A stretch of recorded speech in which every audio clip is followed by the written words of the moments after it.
All right, this is Andreas from AO Performance back with the first episode of 2023. And as you can see, if you've seen me before, and if you are actually looking at YouTube, I'm back in my little hotel room here in Washington, D.C. That, as James said, looks like an apartment, which it does, but it's actually a hotel. We call it Residence Inn here, and I think I love that because I can make my own food. Anyway, enough about me. Today I have the biggest honor to have a longtime friend, actually. We met 11 years ago for the first time. We did a fellowship together in the US called the GIFT program. And we actually tried to hook up in Stockholm before that. You remember that? Yep. Yes. James wanted to buy me a pint because he's from you're from Ireland, right? From the beginning. I am. I'm just outside of Belfast, Northern Ireland. Outside of Belfast, yeah. So you were in Stockholm teaching, and you asked me out for a pint, as you guys say. But unfortunately, we couldn't do it. So we met in Michigan for this 1-year education called GIFT with the Gray Institute. And I think the Gray Institute changed my life a lot. And looking at the kind of books you have written after GIFT, I guess it will kind of affected your life as well. But anyway, James Earls, welcome to the show. And you are a body worker. You're going to have to explain what that is soon. And I would say you're a scientist too, because I know you do a lot of studies as well, right? I don't directly involve myself with the studies. I read a lot of science. I try to interpret a lot of science. So I hope correctly. I try to do my best with that. I took a leap 4 or 5 years ago and did a master's degree in science, in the science of human anatomy and evolution. So maybe I've earned that title through that master's program, but 100%. I'm not actively a scientist. But you did some studies with didn't you do something with the femur? I read something somewhere. Like the femur's bending. That was part of that program. Oh, it was. Oh, okay. Where I had to, yes. So that was my thesis. We had to do a research project, and so the department I was studying with was a department of evolutionary anatomy, and they try to interpret function through looking at bones, so fossilized bones. And because if you've ever seen the dinosaur recreations on TV, right, it's like they don't know what the actual thing looked like, or all they have is the bones. So they just have to recreate these things and interpret how those things moved. So I just thought that was exciting to me, to be able to interpret how something moves by just looking at bones. So I thought, the department I studied with, we kind of were leaders in this field, and I thought I jumped on board and worked with them I did it 2 years part-time. Oh wow. And they said, okay, James, you go look at the femur and look what happens whenever it's walking. So I had to create a computer model. It was all very basic. And a bloody nightmare as well. I can imagine. Well, did you have any conclusions from that you can share? I can share conclusions from other people's research that I had to, you have to read everybody else's research to try and inform yours. And what my model seemed to indicate was supportive of some other thinking, where quite often we think of bones being kind of either very solid, or some of the literature says, actually bones bend a lot, particularly the likes of the femur, is the long thigh bone, because our femur has a bend and a curvature kind of from front to back. So the hip down to the knee has a kind of a bend in it. And many people looked at that and said, well, that's obviously because that creates a spring. So every time that you load onto that bent femur, curved femur, it actually bends a little bit more, and then that helps you spring forward. And in my head, in kind of fascial world head, I get excited. It's like, we got a bone spring as well as a fascial spring, and actually the research shows that whenever all of the muscles around the femur contract at moments of high load, so particularly heel strike and toe off, that actually the the forces around the bone actually put the bone under compression rather than bending. Right. So the bone doesn't bend. The muscles actually prevent or help support the bone from bending, which means it's very stable. So that, and then it can all get very nerdy because we've already used some technical language of compression and tension and bending and curvatures and stuff, and can promise we can do that. Yeah, we just before I hit the record button, and we talked about, like I said to James, that there's a lot of athletes listening to this, so we're going to try to keep the language simple, even though we're two nerds. So I know we're gonna nerd away a little bit, but that's what we do. But that's really interesting, because I think I'm like you. Like if you see like a bone bending, that would be, and you put compression on it, that would, in my head too, that would be like a long-term bad thing, right? Yeah, so it's a bad thing we need to break in, and also from what we know about how the body adapts and how tissues adapt, if you keep bending a bone, it would actually start to curve and recreate more bone in the direction of the bend. Right. So having a dynamic in the body that would be allowing the bend to happen would actually just create a constant change in the bone. And so you'd actually start with a slight bend, and then over time, by the time you're as old as we are, then you'd have a complete curvature. You'd almost kind of be bending round on itself. So it doesn't make sense. It seems like a logical conclusion, common sense conclusion. It's like, oh, we have a curvature in the femur, so it acts like a spring.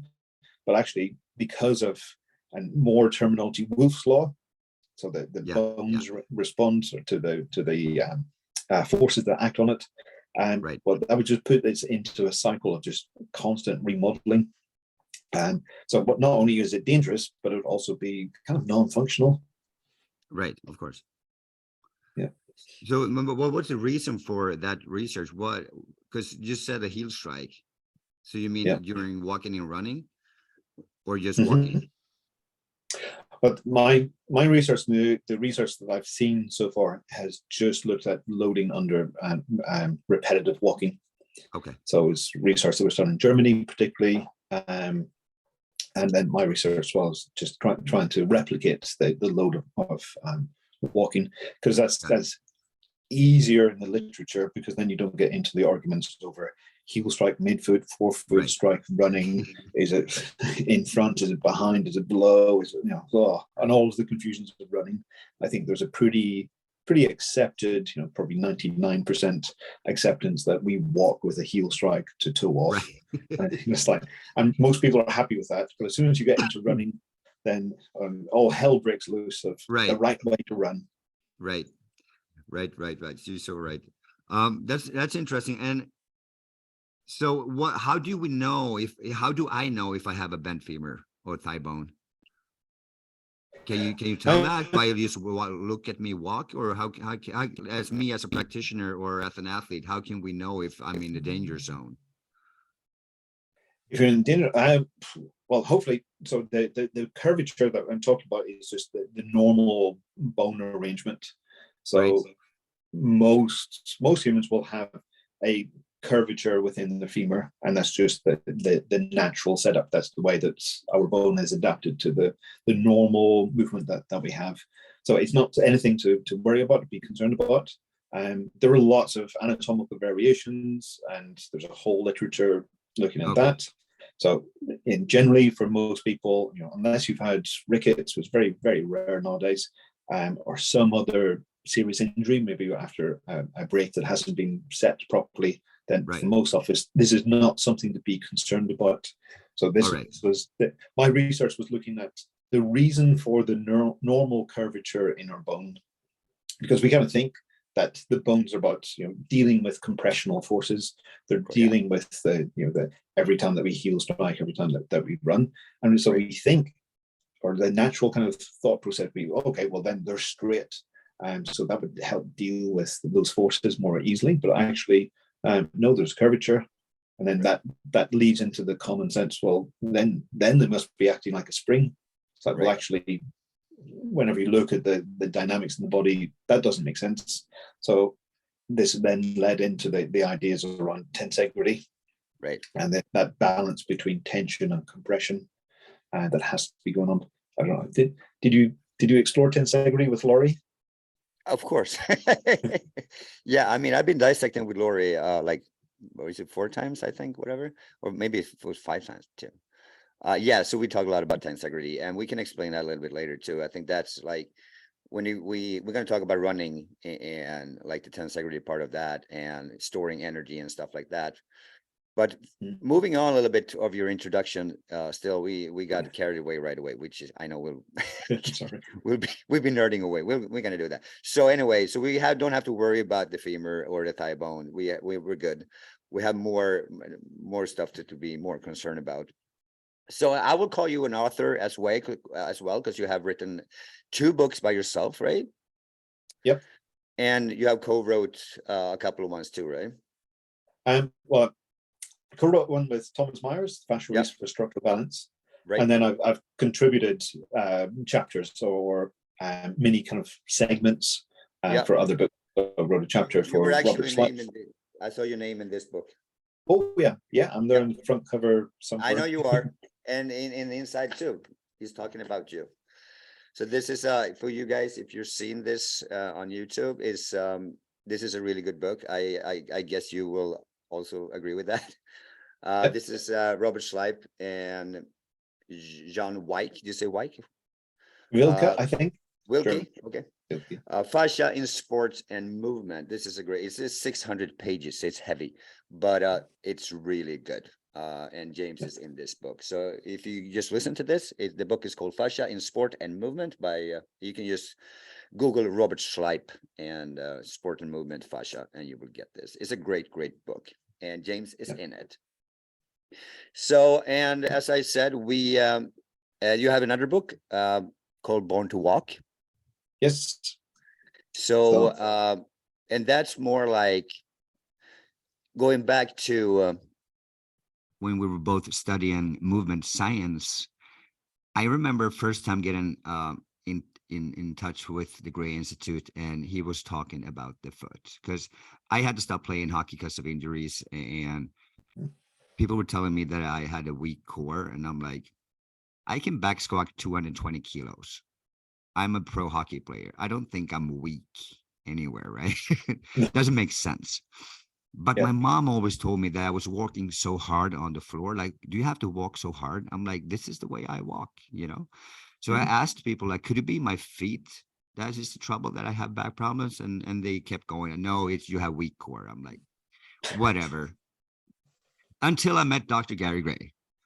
And I first came in contact with one of his videos, like old videos.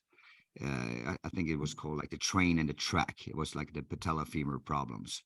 And you say, if you have knee pain, it could be the foot, it could be the hip, it could be your shoulder. It depends, you know, it can be anything. It can be all of it, the above, you know?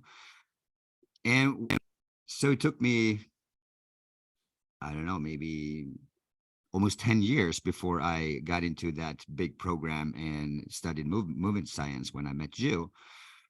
But what's, you know, kind of struck me the most was how much talk about the feet that it was. So that's like the eye opener for you as well? Because I know you were a body worker before Gift. So tell me a little bit about your journey. How did you first end up in Gift, and was it that a complete change of like the thought process for you when you're looking at human movement? Yep, sure. I was teaching body work, and I was traveling a lot. So what is, sorry to interrupt, what is body work for people that okay, body work, it's a way of avoiding saying I'm a massage therapist, because there are certain connotations with massage therapy or massage and everything else. So I trained in massage therapy, and then I also trained in structural integration and many other types of manual therapy. And so for many people, you kind of try to sometimes differentiate between, well, the very obvious and very dodgy end of the massage industry.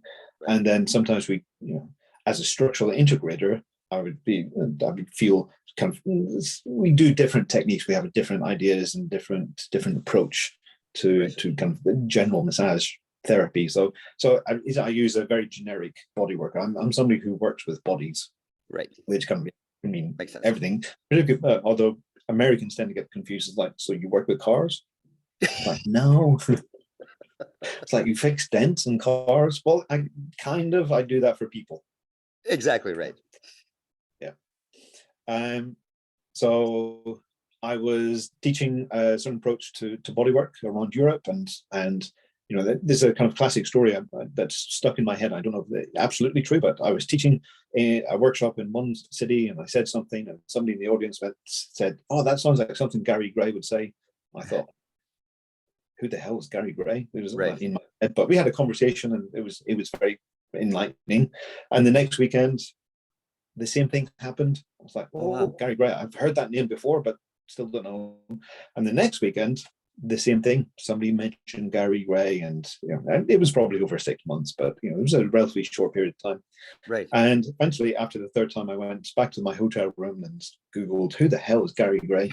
And all of this stuff came up about the father of function, and all of the wonderful work that he'd been doing. I'd never heard of, because he was more in the physical therapy, physiotherapy realm.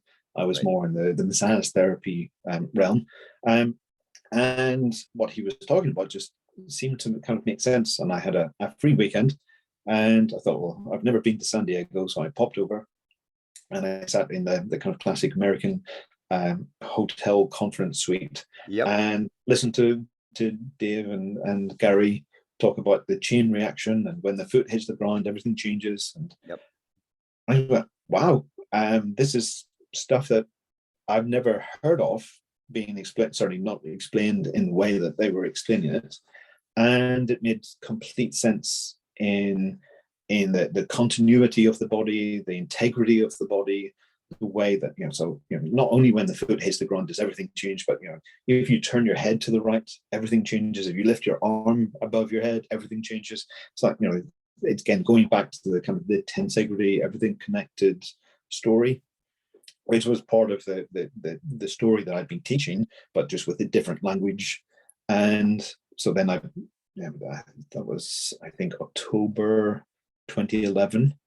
And I took a pretty rapid decision to just sign up for gifts the next year, and met all kinds of wonderful people, including yourself.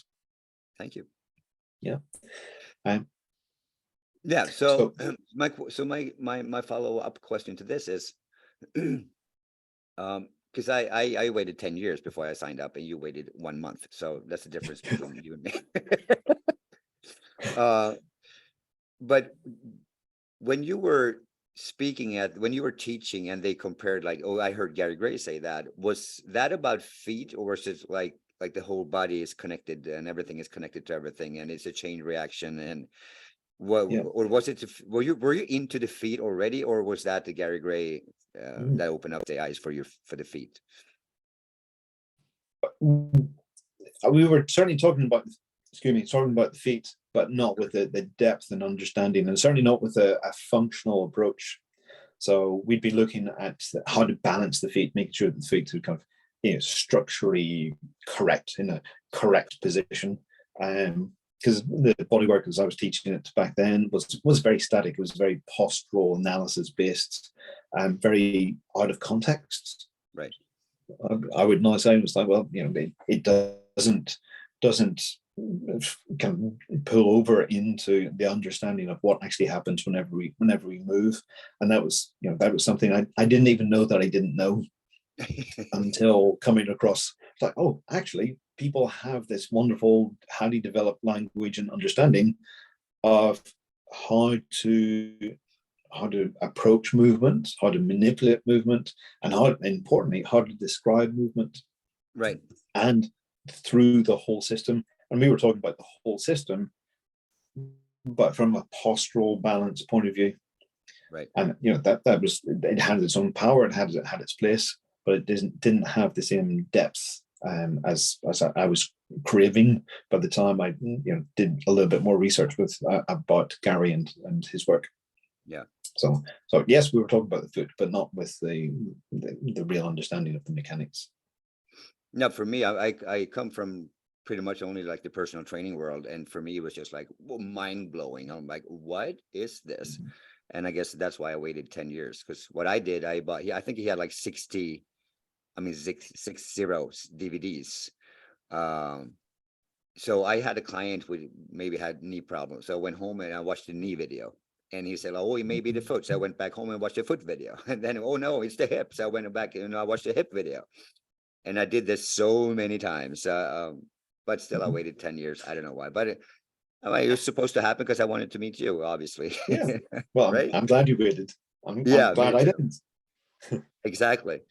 So, um, so you wrote, what was your like initial idea? Why did you want to write a book called Born to Walk? We know everybody knows Born to Run, and it's yeah, the Springsteen song is Born to Run, and the Springsteen is My God. So that's one thing. It's the best song in the world, period. No one can argue with me when it comes to Born to Run, this song. But Born to Run is a Okay. very famous book, but that's more Yep. like a fiction book, right? But Born to Walk is not a fiction book. It's more, tell me a little bit about Born to Walk. Yeah, it's a little bit more technical than Chris McDougall's Born to Run.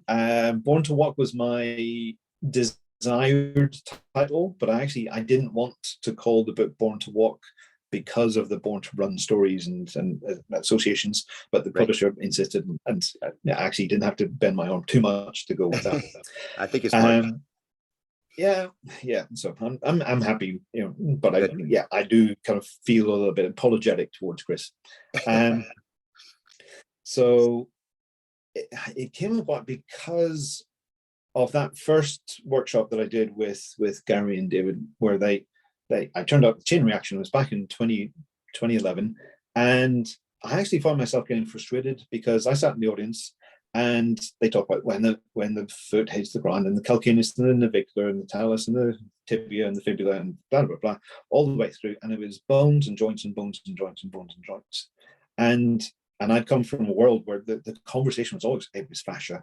Everything was fascia, this, fascia that, fascia the other thing. Is like, and fascia had just been invented in the previous 10 years. So it was fascia was exciting. It was kind of on trend. And in the first morning, I sat back and went, "Oh my God, why I've gone back 20 years. This is physiotherapy of 20 years ago, where they're still talking about bones and joints."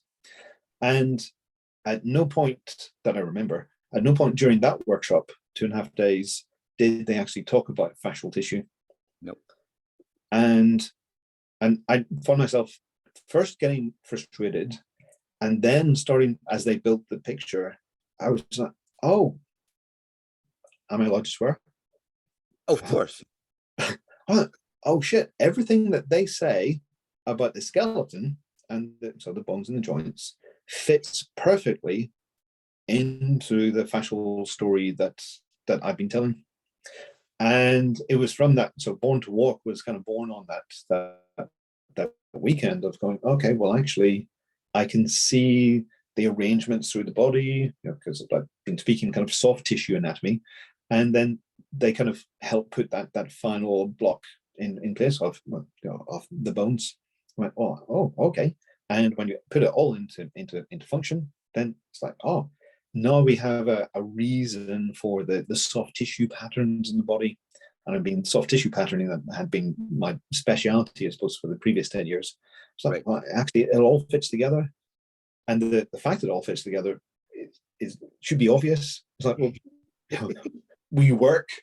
It's like, we can move, we can run, we can play ice hockey, we can play paddle, we can do all these things because it all fits together. It all cooperates. It all is coherent, consistent, up until, of course, the points in which it's not, because we expose ourselves to too much or too little stress. Right. Yeah, that's amazing. And I can really, I mean, Born to Walk is an amazing book. Even though you say it for practitioners, I say it's for everyone. I think you can learn a lot, because I think the language in that book is good enough for anyone to read it. So I think if you're interested in how you're born to walk, you just read it, because I think it's an excellent book. You did a really good job there. yeah. Well, I think. thank you. then you moved on, and I think, was it like when COVID hit, you had nothing to do, so you wrote another book? Yeah. So I'd always want to write and keep on writing books. I'd been like many people, a childhood dream. I want to write a book someday. Right. And so whenever COVID hit, I went, oh, okay, now I've finally got time to write the kind of the functional anatomy of the whole human body. Because we got 3 months of lockdown. It's like, of course I can do that in 3 months. Yeah. And I sat down and I started, I think, a week into the planning, went, oh, I don't know if I'm going to get the whole body done in 3 months. So let's just focus on the foot. And so a year later, I finally finished understanding the human foot. Yeah. And also I also feel a little kind of guilt of that, because many people, there are many people out there that are kind of proselytizing about the foot this, the foot that. And I wasn't necessarily jumping on that foot bandwagon. I was just, well, this is the obvious place to start. Right. Because I don't think the foot is any more or any less important than the rest of the body. It has its roles, it has its function, and it is very important. But is it any more important than the hip? Is it any more important than the spine, the shoulder? It all depends what you're doing. Right. But I think you can't. I mean, I think the problem is more like you can't ignore your foot or your feet, because I think that's what many people do. Like if you do a screening model, like look at the most screening models out there today. Not many, first of all, don't do a movement or several movements to look at how well do you move in actual movement, or what do you want to do? What's your, I mean, do you want to play tennis, or do you want to play hockey, or you want to run, or you just want to function in everyday life? Do you test for that? Most, like you said before, like most testing or screening models are like posture, like stand up like this. Oh, you look like your left shoulder is a little blah, blah, blah. It is just a weird way of looking at how the body is really functioning, I guess. Yeah. And most of that screening models forget to look at the feet. Yeah, and I think at the moment there is a trend for looking at the foot. Maybe 5 years ago there was a trend for looking at the glutes.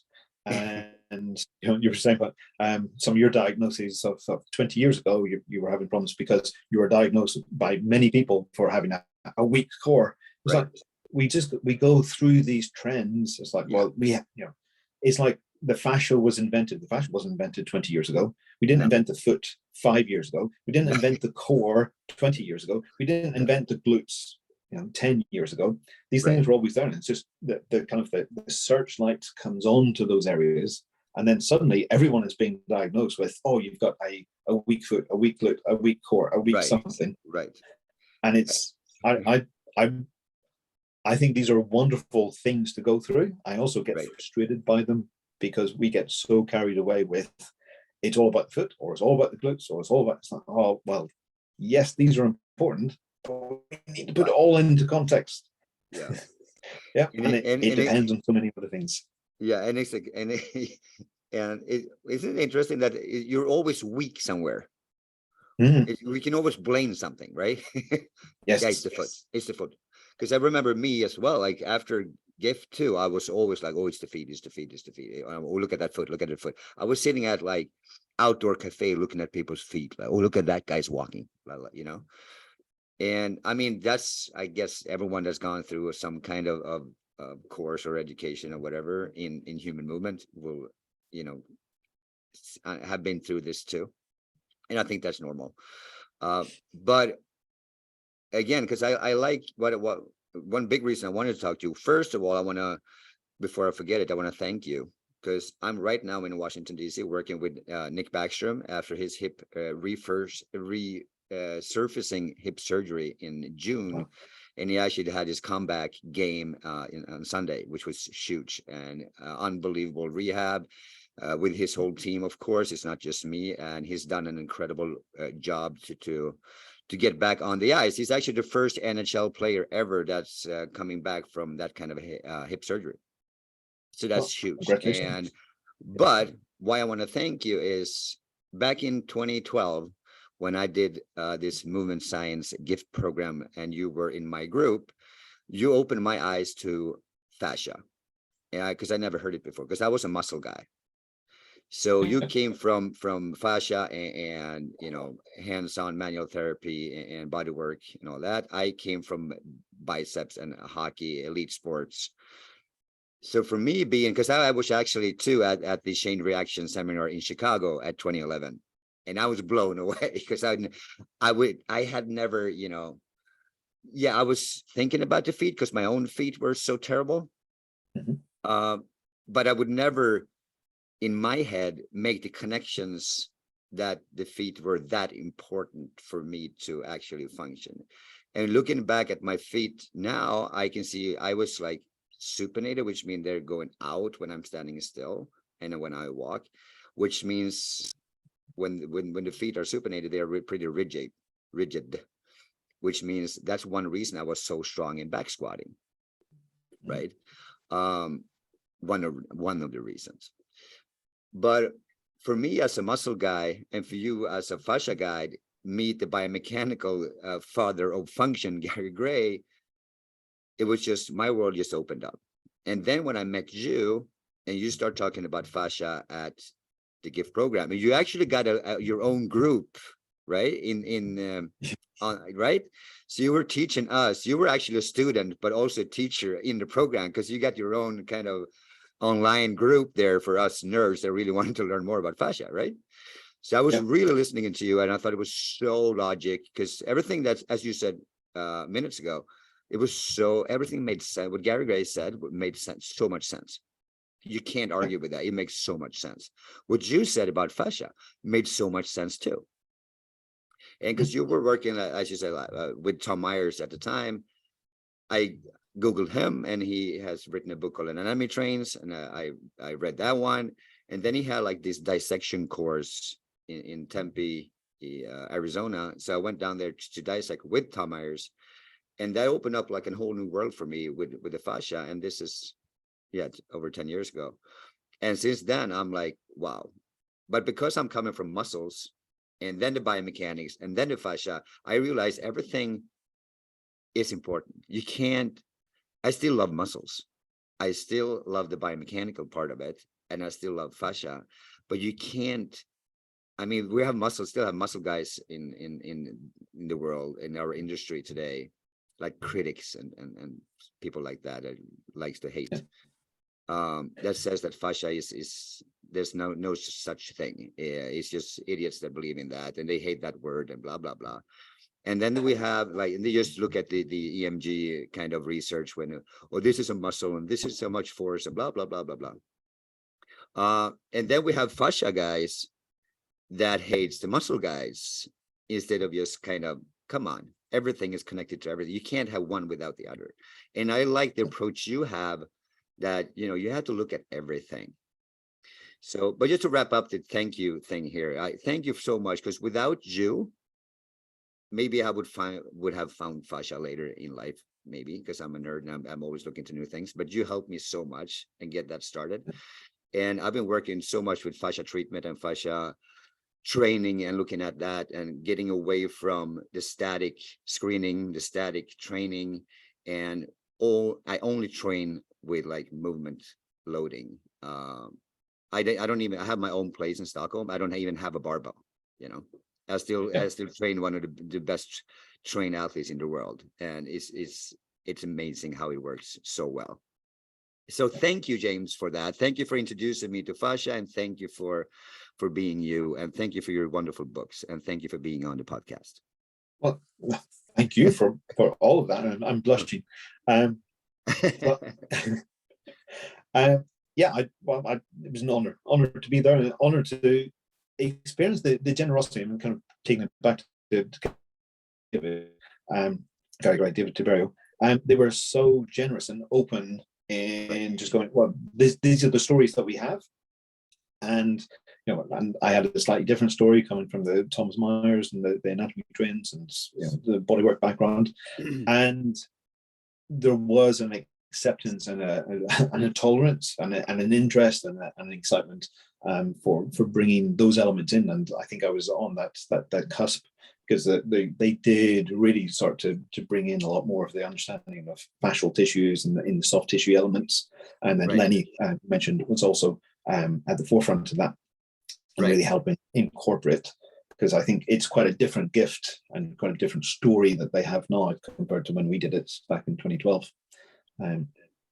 So that they were developing their 3D systems and so forth. Oh, that's good. So, thank you. No problem. To go back, something you said about the muscle guys hitting the fascial guys and the fascial guys hitting the muscle guys.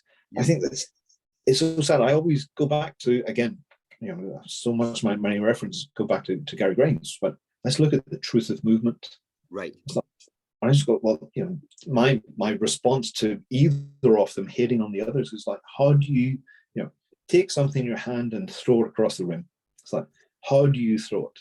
You go back, you have a cocking phase, and you throw in one continuous flowing motion. Why is that? It's like, because it's not just fascial and it's not just muscle, it's all of the bloody stuff working together. And then we can start the conversation about force and elasticity and stretch shortening cycles and all of the rest. It's just, we go back to go forward, we go down to go up to go down. So there's a rationale. We understand the whole system, we understand the dynamics, understand the roles of the individual tissues, but then see how they all blend together. It just makes sense. But I think it's a problem with science, and it's a problem with social media, that it's so much easier to talk about one dynamic or one tissue, or just the 10 best exercises or the 10 worst exercises. Like we're so trying to simplify things, and we have to appreciate the complexity of the interactions of systems. Yeah, but don't you think too, like, if you're gonna understand that whole complex on both, the fascia tissue and the biomechanics of it and the muscles and the whole nervous systems, I mean, there's a lot to take in, there's a lot to learn, and then we need to add recovery, and we need to know like the biochemical part of everything, and then we have the brain, and then how you feel, and the mental aspects of everything. So I mean, there's so much we need to learn. So I think we know humans are always looking to like the path of least resistance, because I don't know if we can call ourselves lazy, but it's sometimes easier to not do the work completely all the way. And I mean, then it's easier to just if you want to have a stronger thigh muscle, just do a leg curl, and they will get stronger and will get bigger. But will that make you a better tennis player? Doubt it. So it's I think it's just you can add. I was going to say, for me, yes, I do think we have a natural tendency to go for the path of least resistance.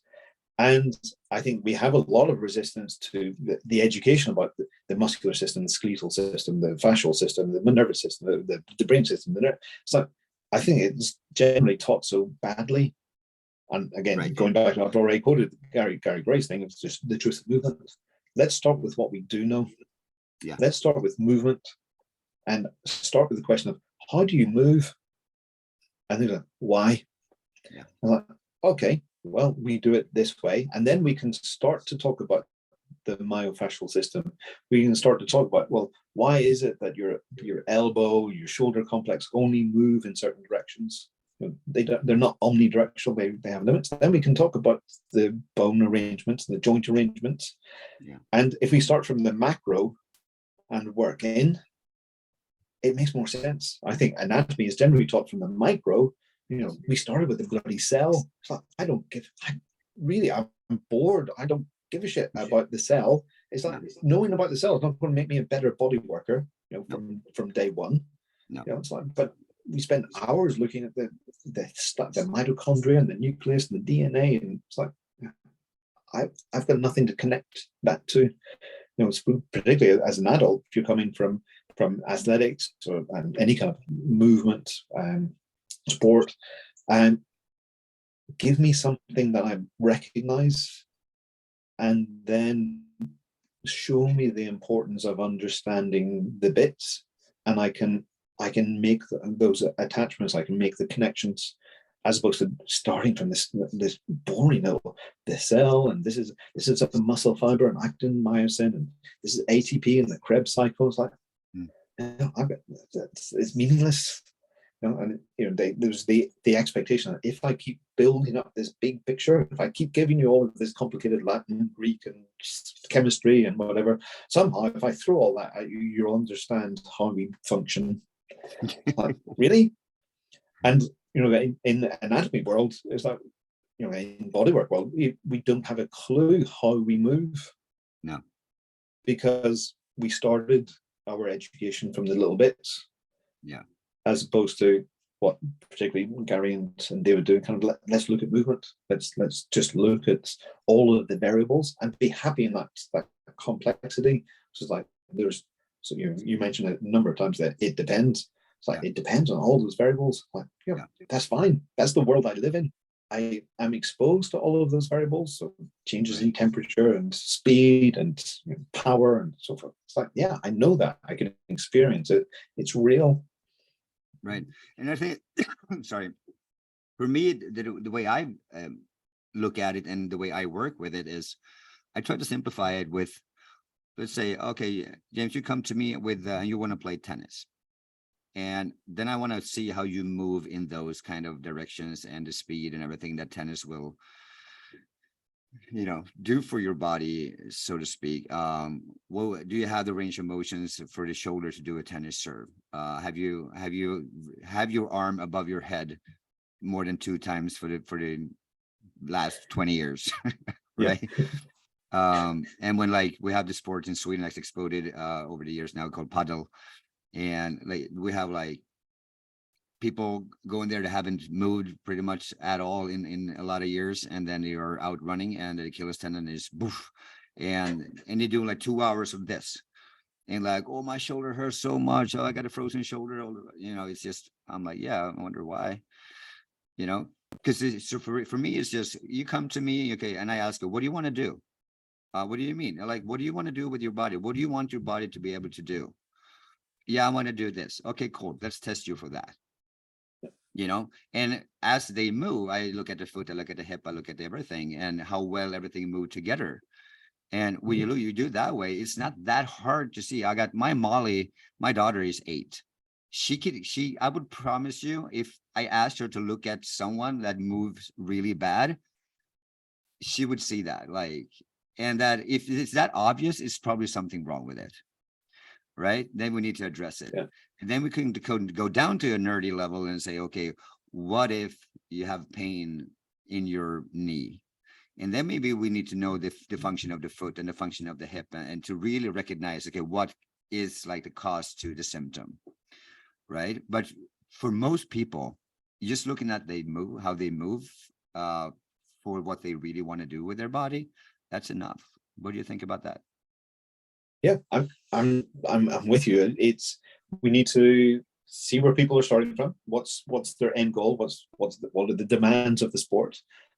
What extra range will they need to be safe to play within that sport, or to have the extra power, or to have the extra extension to win, and then build up the abilities to explore. And there's also that innate understanding, the innate sense from the athlete. It's like, well, you can feel the why that you'd be working with their foot to improve their shoulder range, because there's an immediate feedback that they get.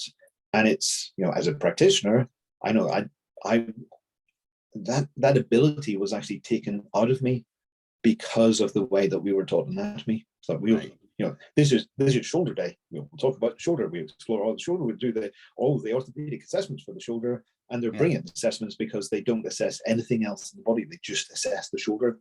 Right. But that's not how we function. And there you go.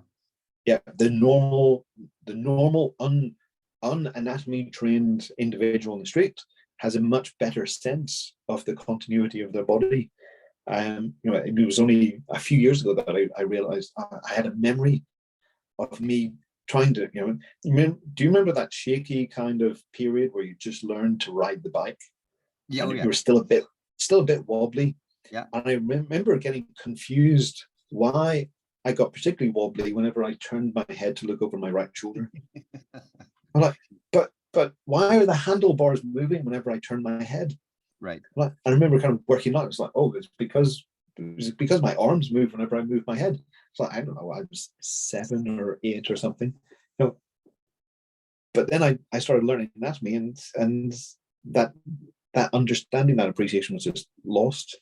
Right. Like, because we were taught in isolation. Right. So I think going back, just taking your client through the basic movements, seeing what's available in each of their systems, how does that match the demands of the sport, the activity they want to do. It's a perfect approach, and much easier to do with the average person. Exactly. So going back to like understanding the human foot is your last book, and so let's talk a little bit about the feet. And again, the feet is just one part of the body, so it's not everything. But I think, especially in Sweden, I think we still need to talk more about the feet and the importance of the feet. So what would you say for like an average, as I said before, it's mostly athlete listening to this, even though it's pro athletes or it's just people that like to do their sport, even though if they're 50 years old, love to play tennis, or if they're 16, really wants to go after and be maybe a pro someday. What would you say, like the approach to taking care of the feet and the feet function? How many people do you see have actual like feet problems that we need to address or do something about? Yeah, we can start there. How many people do you see that are like that? I can't remember the last time I saw somebody who didn't have a problem with their feet. Good answer.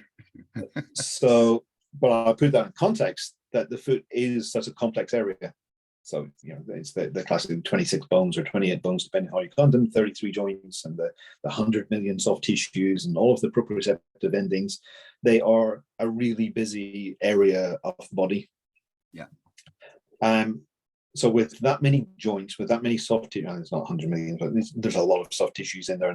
Again, it all depends how you want to count them. So there's a lot of stuff that has to go on. And that just means that, so the chances are, if you've got a quarter of your bones of your body are in your feet, the chances are pretty high that there's going to be an issue with some joints and some functioning around them. So just put that in context. And then they have the honor of receiving most force, probably, of our body during movement. So they're the bits that are hitting the ground whenever we walk, whenever we run, whenever we land, whenever we have to propel for a jump. It's them that are having to manage most of that force. So you got a complex area, lots of joints, lots of tissues, and exposure to high force. And then we tend to put them in an environment that is not necessarily conducive to normal, healthy functioning of the foot. So shoes, modern shoes. And that's another debate over kind of, you want a perfectly kind of functional, barefoot, minimal shoe?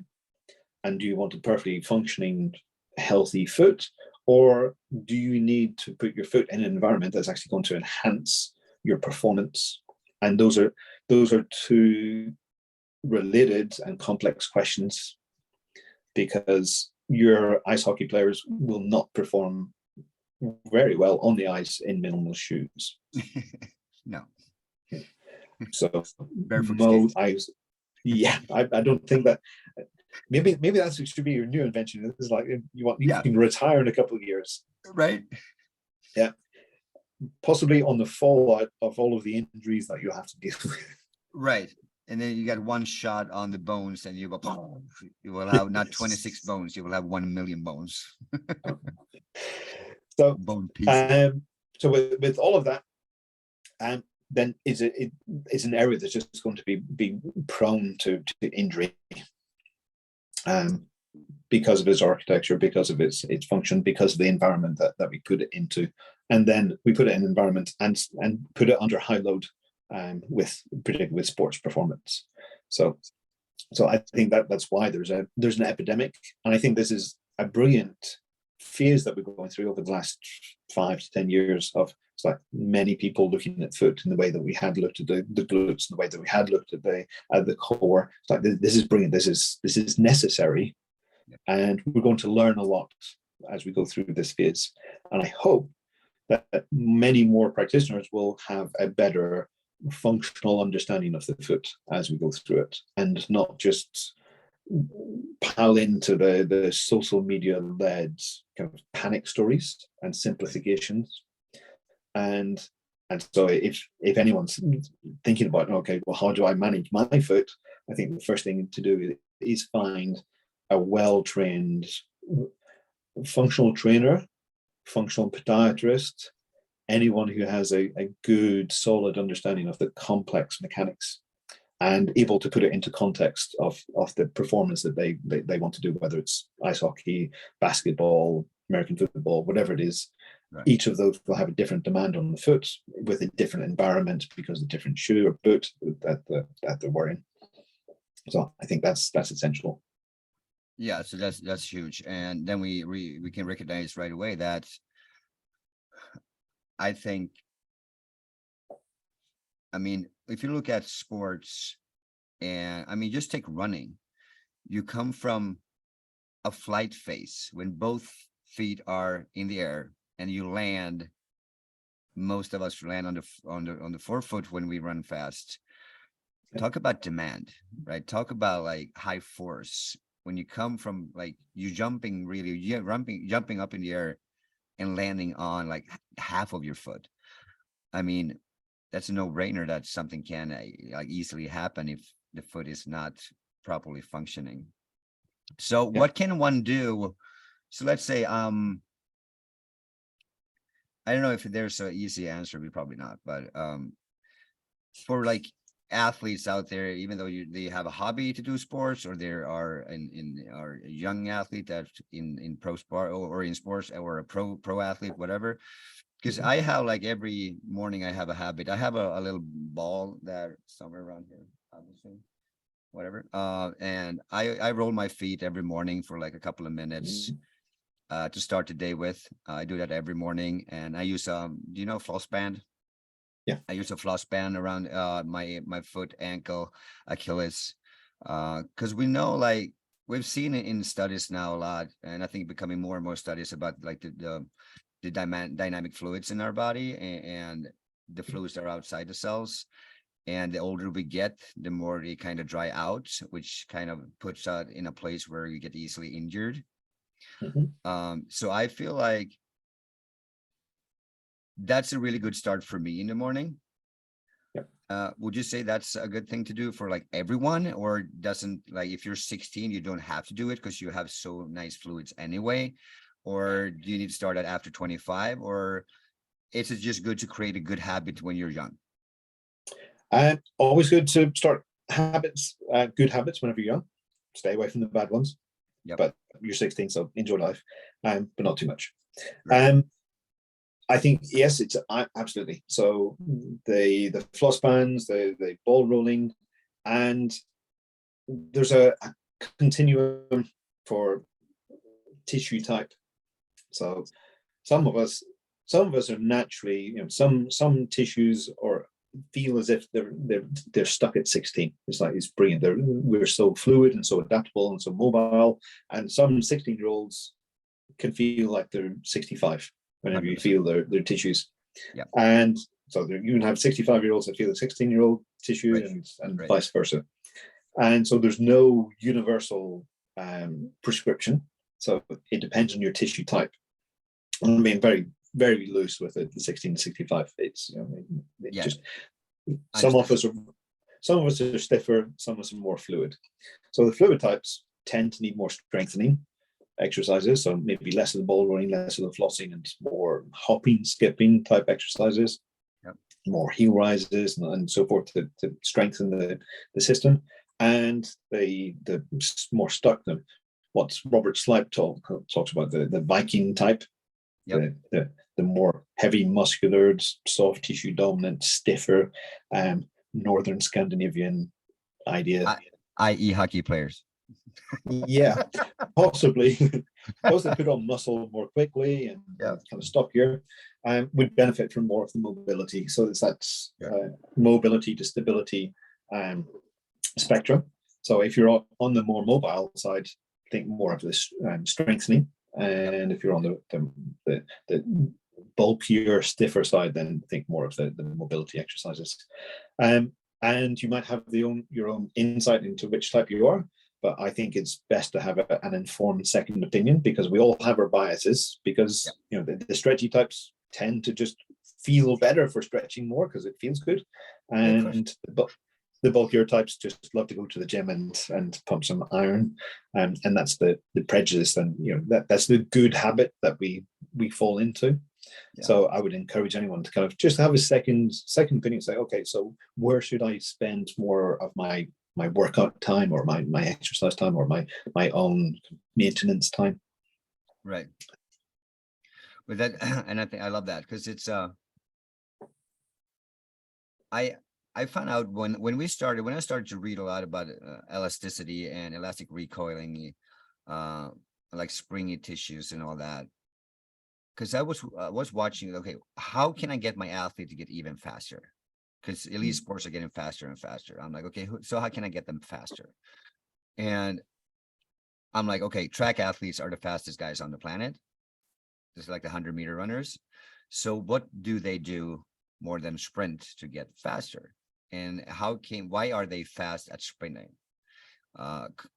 Taking aside the gene part and the DNA and all that, when I went watch like track athletes train, and everyone was really like springy. They could like bounce and like they look like, I was like, wow. Like, so if all track athletes are like that, maybe it's an important piece that I need to put in my program, because I was not training any elasticity at all with my athletes. Maybe that's an important part, to be fast. So I started incorporating, we started to do skipping, we started to do some, jump ropes, and we started to do a lot of elastic exercises, and we incorporate band work, like band for upper, not just elastic feet, just elastic body, you use a lot of bands, different, from really tough bands to like simple bands to mini bands, to a lot of bands that will make you elastic. And I can tell you, it was like life-changing I think for a lot of athletes, because they felt so much better in their bodies, and they became faster. They moved so much better. I was blown away too. I didn't expect that, because we had good results before that, but this is just wow. And I can tell you myself, I move better today than 30 years ago, which is sick. Yeah. Because I'm a lot more elastic today in my whole body. I have zero pain anywhere. I feel great. I can, if I want to play tennis when we're done talking here, I can do that. If I want to play hockey, I can do that. I can go skiing tomorrow, and I can do that, no problem, because I'm ready for it. But a lot of that has to do, but because my body are really elastic, I can handle those kind of forces to my whole system, So I have muscles. I'm fit. But I think what really changed me and my athletes were when I really incorporate that elasticity thinking to my programming. Could you see that too? Absolutely. I think I referenced the stretch shortening cycle earlier. And the stretch shortening cycle is that just going back to go forward, the going down to go up. It is the going in the opposite direction. Like squatting before you jump.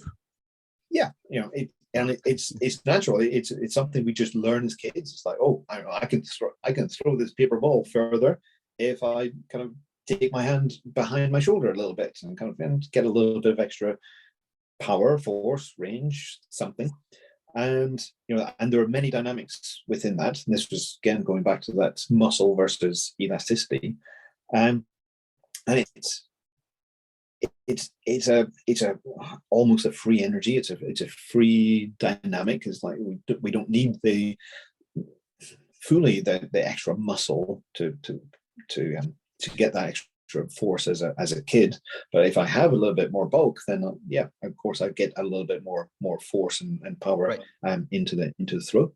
And for me, it was I got confused by why it had dropped out of the literature whenever I was kind of, again, learning anatomy mid 90s. It was what happened, because plyometrics, so plyometric stretching, it's like that was just evil. That was totally contraindicated. You should never do that because you're going to die if you ever bounce in the stretch. And that was the orthodox approach whenever I was kind of growing up in the bodywork world. It's like never bounce in the stretch. And I was just like, well, those are the authorities. They obviously know much better than I do, because I can't tell a bicep from a tricep.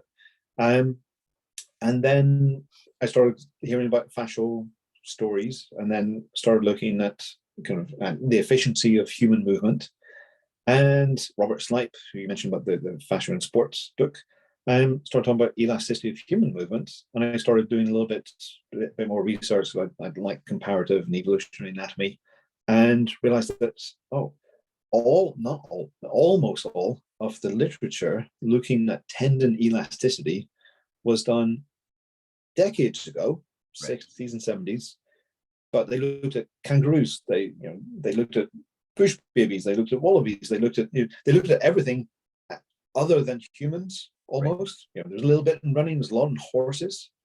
But it's like, oh yes, we have all of this understanding of tendon elasticity in animals, but we won't talk about it in humans because plyometrics is evil. And we know that is just the fast road to injury and death.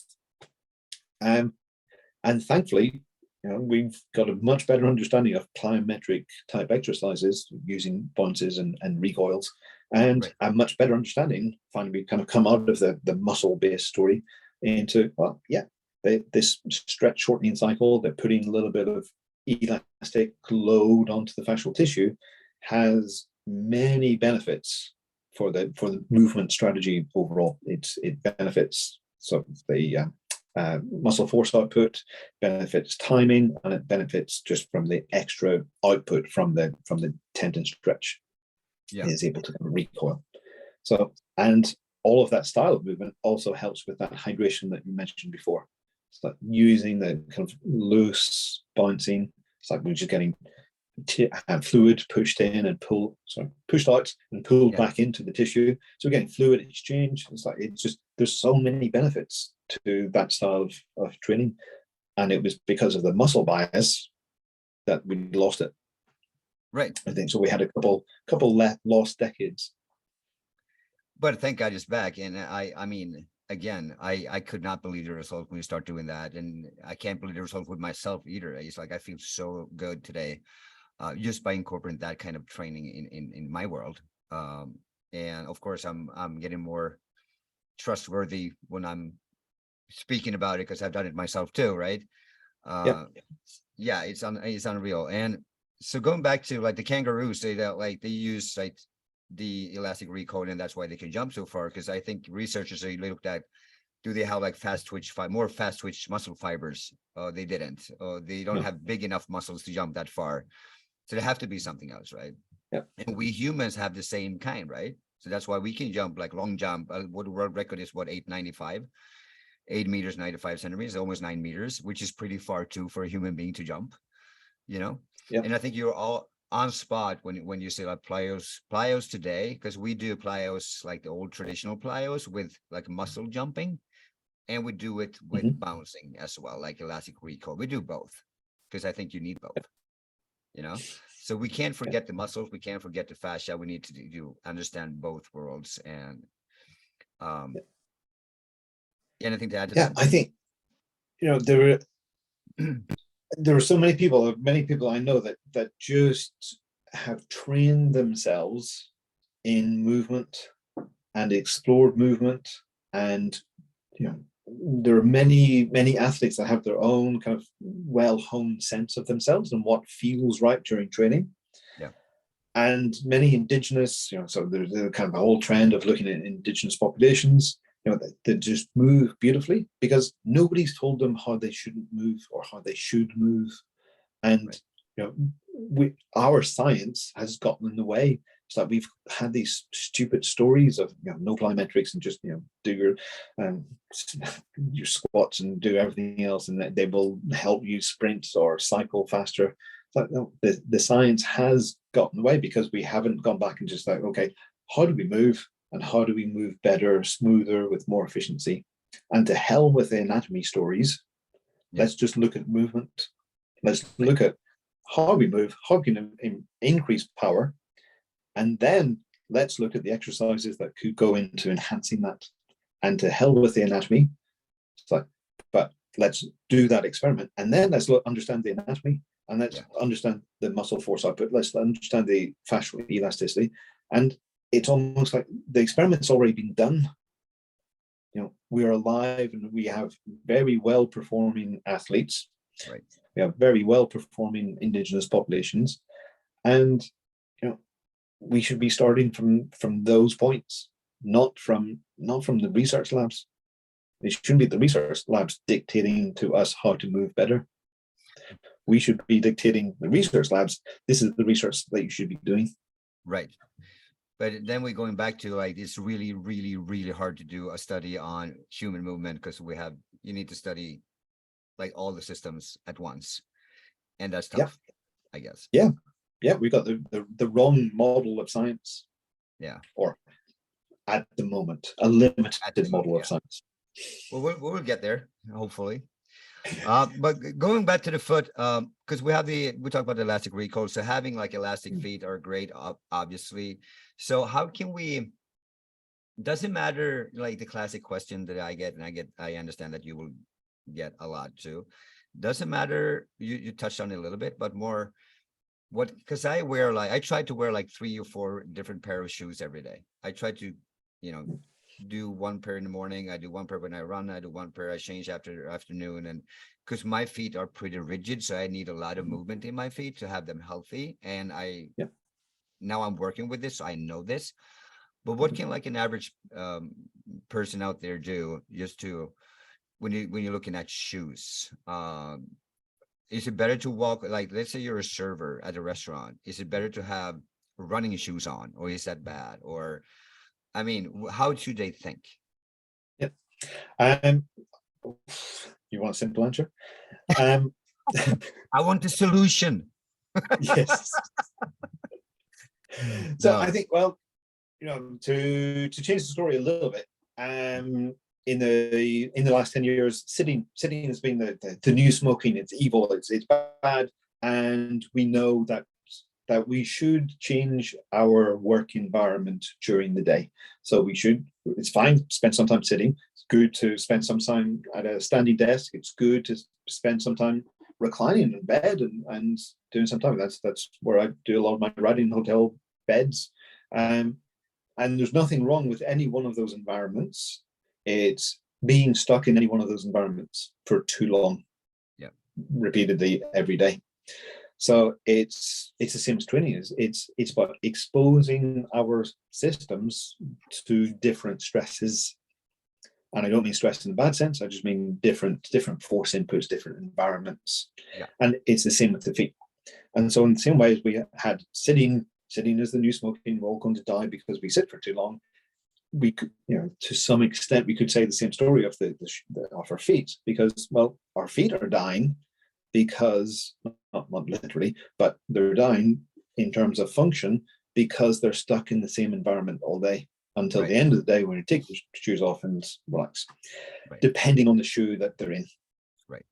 And so if you're on your feet all day, so you said about the server, so if you're doing an 8-hour shift, then having an environment where your foot is mobile could be ideal and could help you strengthen your foot. But if you're on a kind of concrete-based floor all day with minimal protection and doing God knows how many miles in and out of the kitchen onto the floor, that's going to be a lot of stress. So eventually you might actually want the perceived comfort of a little bit of a sole, Yeah. but generally soled shoes come with a little bit of restriction in their a bit, and they restrict the ability of the foot to kind of open up and spread. Yeah. So I would put it in it's all this equation almost of the different variables. It's like, what kind of foot type do you have? Or are you naturally more mobile and therefore want more strengthening? Yeah. Or are you naturally stiffer and therefore want more mobility? Yeah. So what shoe type should I choose? How long am I going to be in the environment for? So, I think it would be a good idea in your example to say, change shoes halfway or twice during the shift. It's like, right. Because your feet will kind of thank you for it. It's like, oh, this is a breath of fresh air. In the same way as spending 3 hours at the desk and then coming to stand for a couple of hours. Like, oh, this feels relief. And then it's a relief to sit down again. Yeah. Like, oh, yeah. My body likes that. My feet will like that. And then understanding, I would also go, the title of the book, Understanding the Human Foot. I will come back to, let's understand what the foot should do, and let's understand the impact of the environment that we put it in. So the barefoot minimalist shoes allow the foot to spread. They have a wide toe box. Most kind of fashion-based shoes have the narrow toe box, so the foot doesn't splay as much, and that's not a good thing for most of us. For 99% of the population, we would benefit from having some spread in the forefoot as we adapt into the pronation phase. Right. So understand the foot type, have a good either YouTube investigation to find your foot type, have a good assessment from a functional podiatrist or good trainer. Yep. Understand, have a conversation with them about the demands of your sport or your workplace, and then have a good understanding of just the implications of each shoe type that you're choosing. Because again, if you're in a performance sport, it's like you're going to be limited to some shoe types, boot types. So because if you go to a minimalist shoe, as we said with ice hockey, you're not going to perform that well. Exactly. But so we're back to movement variability again, right? Yeah. which make a lot of sense.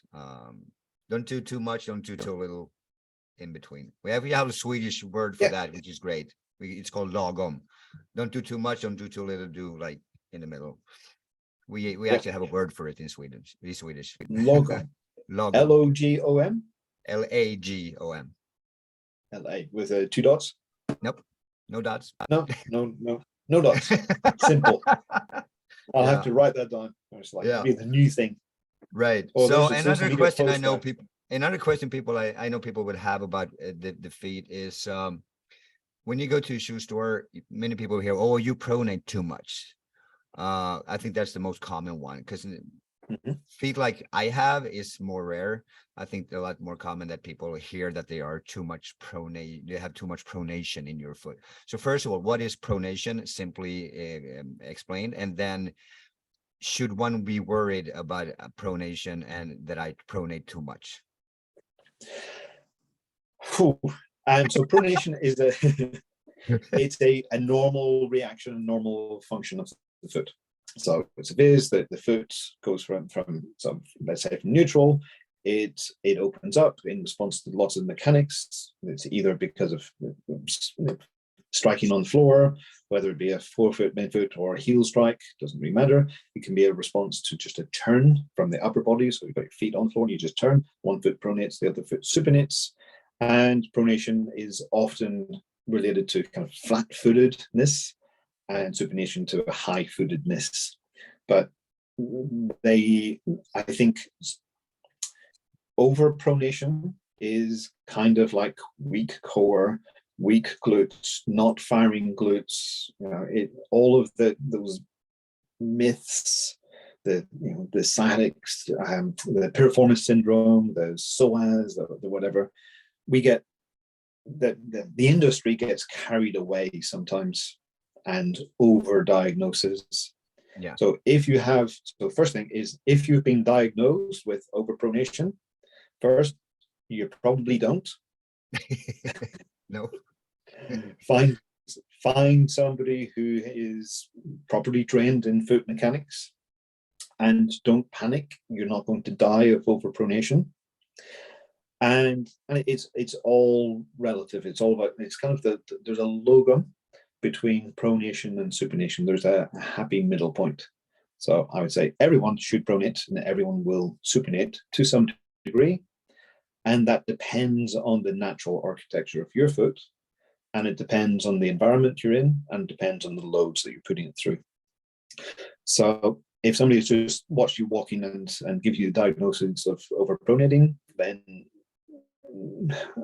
how or why? It's like, how are they making that diagnosis, and what are the implications, and also what's the prognosis, or what's their intervention going to be? So we have to look at, again, the whole logic behind the diagnosis and their intervention. Overpronation, I think, is a thing. You can have too much movement at a certain time, and that I would diagnose as, well, if I see it affecting your knee, if I see it affecting your hip, if I see it affecting your SI joint, then yes, maybe there's a potential weakness of your foot, and there are things that we could do with it. But that overpronation of your foot might not actually be your foot. It could be because of something that's happening to your hip. It could be because of your movement strategy. It could be any number of other things. And this is you mentioned the benefit of the last 5 years and people focusing on foot. The side kind of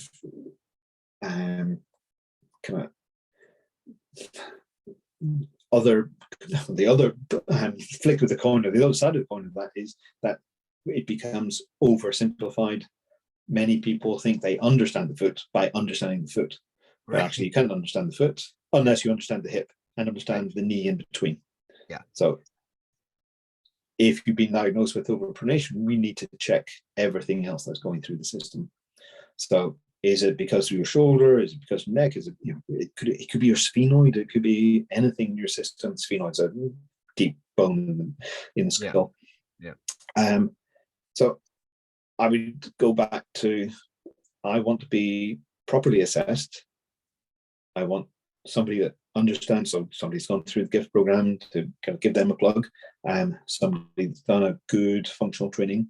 Somebody that really understands the interrelationships, and also accept that pronation is a natural, normal reaction.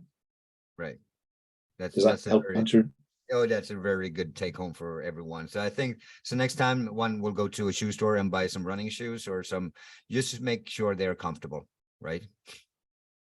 Yeah, pretty much. Yeah, there was a wonderful podiatrist or podiatry researcher, Bruno Nigg, said, with all of the research and all of the billions of dollars that are spent on bloody trainers and whatever, he said the best way of getting the best shoe for the athlete in all of his 30, 40, 50 years of research is just go into the shoe, try every shoe in the shop, and try them all on, and just say which is the most comfortable and buy that, and ignore whatever the shop position is telling you, including any advice on colors and lacing techniques. It's which one works best for you. Love it. So that's amazing takeaway. Like, you buy the shoes, try the whole store, buy the ones that are most comfortable, and change shoes over the day. If you have like a job where you work, where you walk a lot or you move a lot. If you have like a mobile foot and you're working on concrete all day, make sure really that you change shoes over the day, because they will maybe get fatigue, and that will create an injury over time maybe. If you have like a rigid foot like I do, just put yourself in like a nice shoe where you can spread your toes and to have more mobility for that kind of a foot. Is that kind of a good recap for this? Yeah, I think that's the first one. You said it much more succinctly and accurately than I did. That's usually my job, to simplify stuff. That's some agree that's make one genius. Indeed. You bring Logan wherever you are. Oh my God, I'm kidding. All right. So let's wrap things up a little bit. Do you have anything you want to add when it comes to the foot or anything else we've been talking about? Do you feel like this is a really good take home for the listeners? I think one, get to know your foot, Yeah. play with it, explore it, and if you want a happy and healthy relationship, explore your partner's foot as well. Oh, And that's good. get to You know know your what? foot. I love foot massage. Like, Yeah, love. yeah. That's, I think, I agree. yeah. I agree. For healthy relationships, I think one of the top tips is learn how to give a good foot massage. 100%. Yes. So That's a learn good to love thing your to foot do. and learn to love the foot of your lover. Yeah, learn to love the foot. If you want to date me, just make sure you can do a really good foot massage.